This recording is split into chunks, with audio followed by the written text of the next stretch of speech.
Big double rainbow.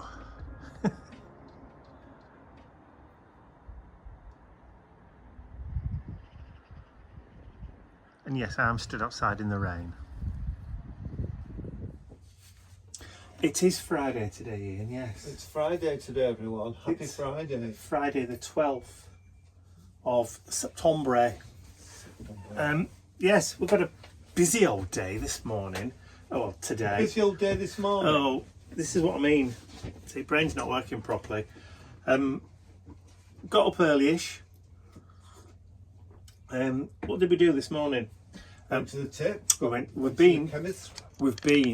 to the chemist's this morning to pick up Mum's prescription And mine. and Ian's.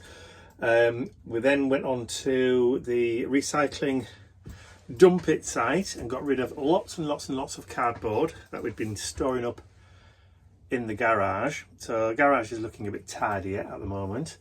I planted out those cyclamen that I showed you last week. Finally got around to doing that. I also had a tidy around in here. You notice now there's drawers over in that corner. Just move to your, that's it. Some drawers now over in that corner. I've got some twinkly lights up. Okay, I'll just turn the lights out, you can see them better. Ta-da, there you go. Bunting, of course. I've now got a bookcase, which is there, which, well, not the one from over there, that's gone into the summer house for Mum and Dad to put some books on during the summer months, because obviously we don't want to leave books outside in the winter because they'll just get all damp and mouldy and horrible, and then they'd have to be turned into art, wouldn't they? Because we can't get rid of old books.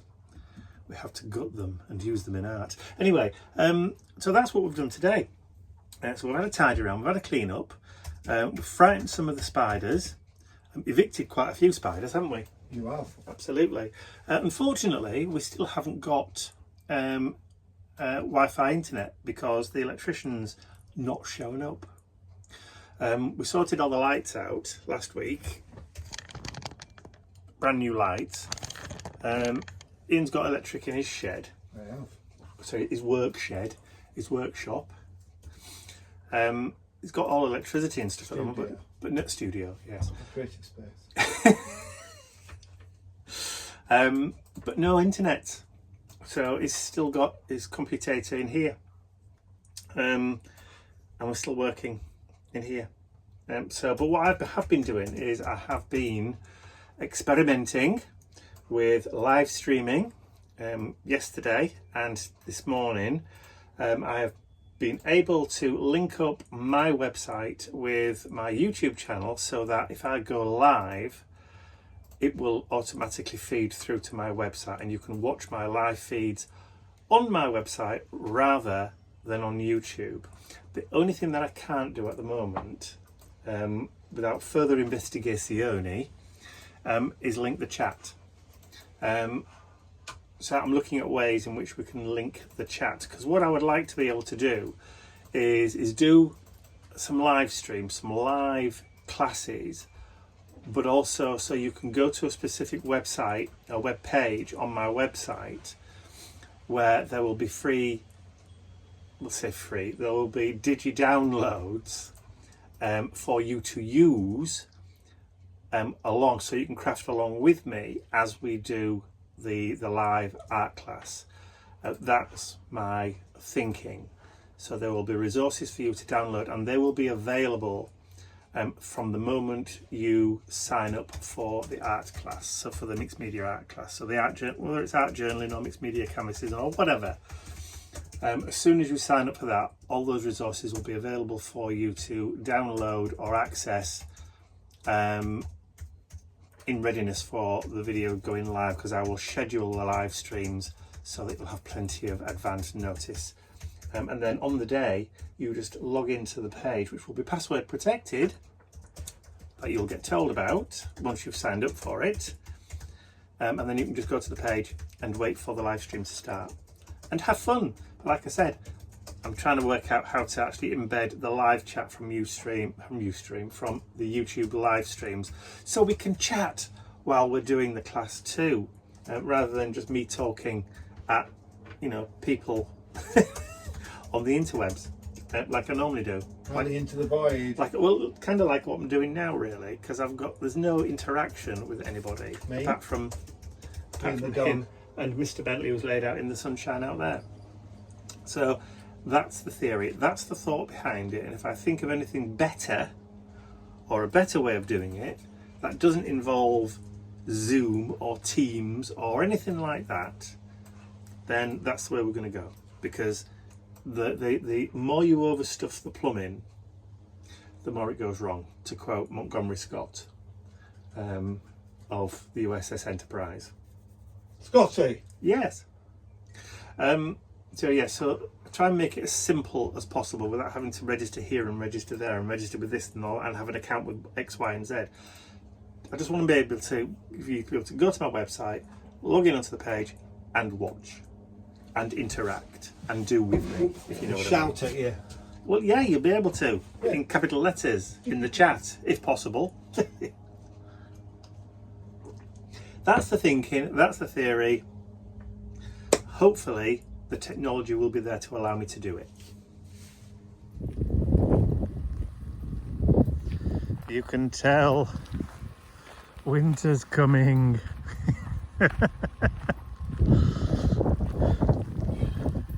It's cold and it's wet. Not cold. It's cold enough. You've got your hoodie up. I prefer it like this than 90 degrees. Well, this is true. So we've just brought the boys out for a little walk. They're not all that happy because it is raining. Not happy at all. But we're not going far. Just walked up to the railway crossings and then we've taken a left down the side of the railway line. This is I'm not really sure what this is actually. I know it leads to a farm where they raise turkeys and such. Yeah, starting to get a bit faster because you can hear the turkeys making their turkey noises, the gobbly noises, if you'll pardon the expression. So we also hear a few cows as well mooing, but not very often.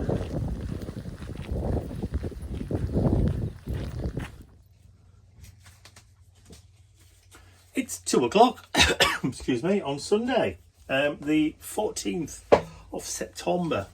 And I've just been filming a video for the YouTube channel for September's ATC swap over on the Indigo Blue, I Love Indigo Blue Facebook group. So, and the theme for it was grunge. So I've created some lovely autumnal kind of grungy clustered mixed media ATCs for it.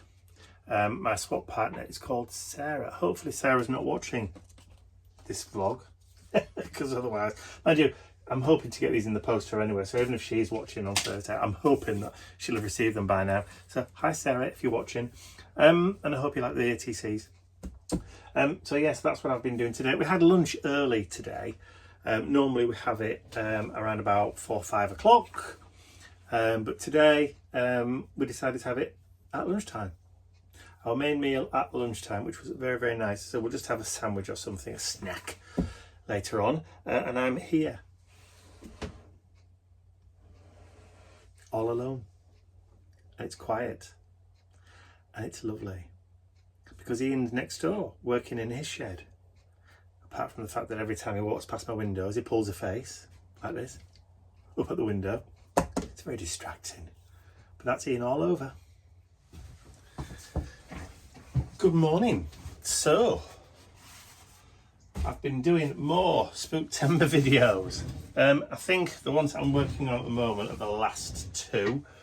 I'll have done a full 7 days after this one, plus an Angel exclusive.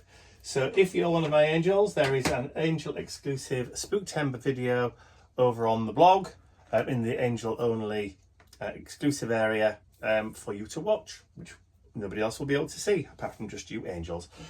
So there's that one. And I've also done, like I said, 2 more this morning. I've finished one completely, and I'm still I'm still to finish this this second one. I just need to put the final kind of coat on the top of that and the final decoration, but I'm just waiting for it to cool down at the moment because it's still warm, so I've just had the heat gun on it. So yeah, bit of a strange one this morning. Dad woke up, came downstairs, and he sat at the breakfast table, and I look at him, and he's got 2 black eyes. There you go. Inexplicably, spontaneously appeared overnight. So either Mum's punched him in a sleep, or he's rubbed his eyes too much, possibly while he's been sleeping. The only other explanation for it is possibly a blood pressure related thing. So I looked on the tinterwebs this morning to see what could possibly cause spontaneous black eyes. And the other one's dengue fever. Yeah, okay. I don't think it's that. So yeah, it's probably just rubbed his eyes a little bit. So we'll see how we go on. If it doesn't get any better, if it doesn't start fading away in the next day or so, then we'll get him into the doctors and get his blood pressure checked. But I don't think it's anything more. That's probably what he's done. Rubbed his eyes a bit too hard.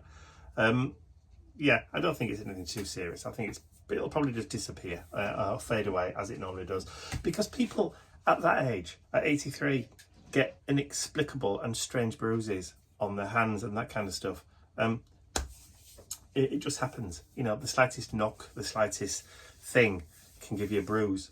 So I don't think it's anything to worry about. Not really.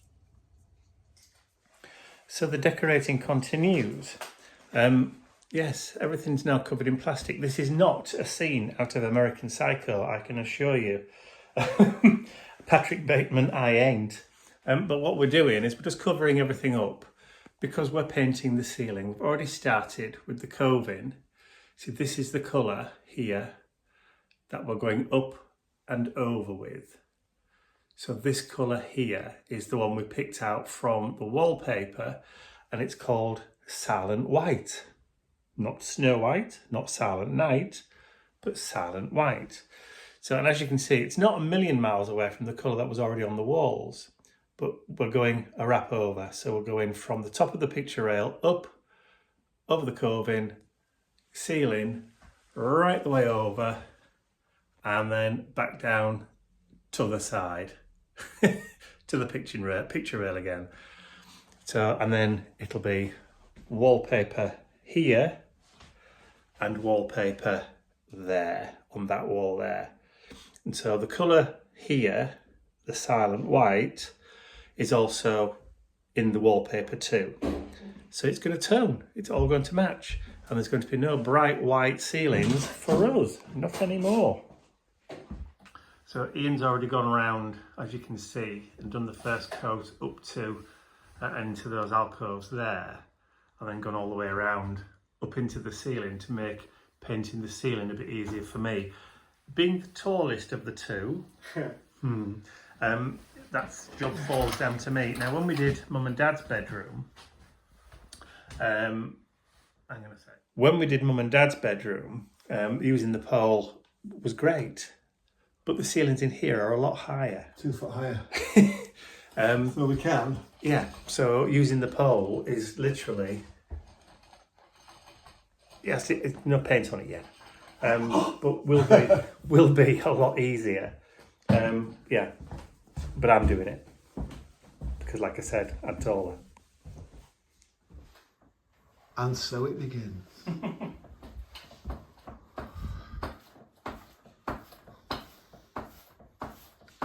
It just takes quite a lot of pressure and quite a lot of paint to cover. It does. With it being a textured ceiling and everything. The ceiling's been papered many years ago. And we've seen it's a kind of period effect. So I said to Mike, if we miss tiny little bits on the first coat, the second coat, and then the third coat will do it. No, he's done. The boy is doing good. And as if by magic, the first coat is done. Puppy dog. Sorry, first coat's done on the ceiling. Yes, it is. And we're both very tired. We've done a row each. Still wet. Wet. We've just finished around the light fitting, but you can just see where you've got raking light from the window, where it's just still a little bit wet. Where it's dry over there on the wall, it's practically the same colour as the walls now. Yeah. Good boy. Yeah, you'd never know that that colour was different to that colour. No, you wouldn't. It's very, very similar. But it's just bought for the ceiling, and it matches the paper. So Yes, it does. The William Morris paper. Morris paper, it does. Absolutely. So We'll have a little rest for 10 minutes. And then after tea, about when we've had our meal tonight, I'm going to come back in and paint right around the edges again. It's easy doing around the edges, but you can't do a ceiling in the dark. no, it's not a good idea. You can just see where it's still a bit wet on the edges, or the edges of the paper, Yeah. where it's soaked in a little. Overnight, it'll be fine. Oh yeah. But yes, we're getting there. We are. So I've got my painting gear back on again, because today we're doing second coat on the ceiling and the coving and all that kind of stuff. So we've done that now, but I had to break off because the electrician had come back. So now he's been and connected all of the sockets in. Sorry, my straps are slipping. Yeah, so it's connected all of the electrical sockets now in the lounge. So we now have working sockets with built-in USB and USB-C ports. I know, so we can just plug our phones and iPads and that kind of stuff in directly into the plugs now. Fantastic. The only problem is that they're white. And not kind of like the antique brass effect ones that we actually wanted. That's not because we didn't get what we asked for. It's just that we didn't ask for them. We never thought about it. So they've just connected some plain, like double white ones with the USB ports in. So we now have to source some antique brass plug sockets and also light switches, so that everything matches. Matchy, which is what we wanted for the lounge. So the guy that's coming to do the curtain track is coming next week, and we still haven't even chosen the curtains yet. We know what size we want. They're expecting us to go in and choose the fabric and all that kind of stuff. And we've even chosen the kind of pleat that we're having at the top. We're having triple pinch pleat curtains, so they're going in. But we haven't chosen the fabric yet. So again, we don't even know how much they're going to cost. They won't be cheap though, I can tell you that. Because nothing ever is anymore. So once we've done that, then it's carpet and then wallpaper, or wallpaper then carpet. So we're having to do things in a certain order because that's the way it's best to do it, so that you don't mess up. Really, theoretically, we should have done the ceiling and the coving first, then done the panelling. But because Keith sprayed the panelling and the bookcases after installation, then we couldn't really do it the right way around. So that's why we had to put the plastic sheeting up to make sure that we didn't splatter the walls or the panelling or anything. Which we've managed to do the whole ceiling and the coving without one single drip hitting the floor or even the plastic, which is remarkable for us because we're both completely cack-handed when it comes to things like that. So the electrician came today. Now, he was supposed to swap the lights because they're 4000K and not 6000K. 4,000, not 6, like it was supposed to have been. But I did ask for that. I did ask for 6. So he thought there was just like a switch you could flick inside to change it from warm white to white. There's no switch. So they've had to go on special order. I know, irritating. But the other good news is we now have Wi-Fi. The new Wi-Fi router is now installed and working and operating at full capacity. So we now have a garden network. So this actually works right the way down to the bottom of the garden, including in the greenhouse. So we now have Wi-Fi in the greenhouse. Why you'd want it in the greenhouse, I don't know, but who knows? You know, maybe one day we'll need to access the internet in the greenhouse. Who can say? But now that the Wi-Fi router's in, it means that I can start testing the signal strength and all that kind of stuff for the live streams, which I've been talking about for ages and ages and ages. That was the final piece of the jigsaw that I was waiting for to be able to do it. If that does work and it is stable enough, which we'll do a test run maybe next week, maybe the week after, or maybe towards the end of October, maybe do a Halloween live stream before Halloween, then that'll be great. But I still have to work out the technology of transferring the chat from YouTube over onto the web page. It may be that it has to be a standalone chat program, but none of the messages will be able to be saved afterwards, because that's a whole different ball game of SQL databases and server-side whatevers, and it's just nightmare stuff.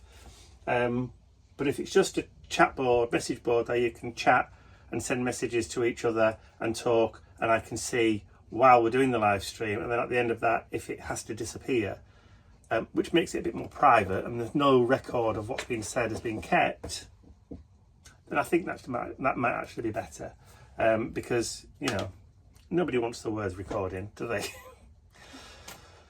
Not that we're going to be saying anything horrible, but it's just one of those things where after each of the live streams have ended and I close that chat stream down, it'll go. It'll just disappear, unless I can find a way of copy and pasting the whole chat or conversation and saving it as a separate document for people to download if they want to. Participants can download, nobody else. But I would rather it just disappeared altogether, and then it renewed itself again when we did the next live stream. That would probably be the better idea. But like I said, it all has to be tested to make sure it works first. So that will be next week, probably. I'd like to say a huge thank you to all of my angels, because without you, these videos would not be possible. And don't forget, you can access your exclusive angel-only content over on my website. There's a link in the description area below. Thank you.